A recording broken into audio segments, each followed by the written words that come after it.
Hi hello எல்லாருக்கும் வணக்கம். நம்ம வாழ்க்கையில 3ல 1 பங்கு நேரத்தை தூக்கத்துல தான் கழிக்கிறோம். ஒருவேளை நீங்க தூங்கவே இல்லைன்னா என்ன ஆகும்னு யோசிச்சிருக்கீங்களா? 24 மணி நேரத்துல ஆரம்பிக்கிற இந்த பாதிப்பு 72 மணி நேரத்துல உங்களை ஒரு உயிரில்ல பிணமா மாத்திடும். சரியா 24 மணி நேரம் நீங்க தூங்கலன்னா உங்க மூளை 0.1% ஆல்கஹால் குடிச்சதுக்கு சமமான போதையில இருக்கும். ஞாபக மறதி அதிகமாகும், கோபம் வரும். 48 மணி நேரம் கடந்தா உங்க நோய் எதிர்ப்பு சக்தி மொத்தமா வீக் ஆகிடும். அப்ப உங்க மூளை மைக்ரோ ஸ்லீப்புக்கு போகும். அதாவது முழிச்சிருக்கும் போதே சில நொடிகள் நீங்க தூங்குவீங்க, அது உங்களுக்கே தெரியாது. 72 மணி நேரத்துக்கு அப்புறம் தான் உண்மையான நரகம் ஆரம்பிக்கும். உங்க மூளை யதார்த்தத்தை இழந்துடும். இல்லாத உருவங்கள் கண்ணுக்கு தெரியும், அதாவது ஹாலுசினேஷன் சொல்லணும் இல்லையா, அது மாதிரி. பேசுறது புரியாது, கை கால்கள் நடுங்க ஆரம்பிக்கும். ரொம்ப நாள் தூங்காம இருந்தா மூளையோட செல்கள் அழிஞ்சு உயிருக்கே ஆபத்தாகிடும். நம்ம மூளையை ரீசெட் பண்ற ஒரே வழி நல்ல தூக்கம் தான். அதனால இந்த வீடியோவை நைட்ல யாராவது பாக்குறீங்க அப்படின்னா போனை ஓரமா வச்சுட்டு நிம்மதியா தூங்குங்க.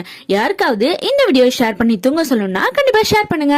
அடுத்த வீடியோல பார்க்கலாம். பாய்.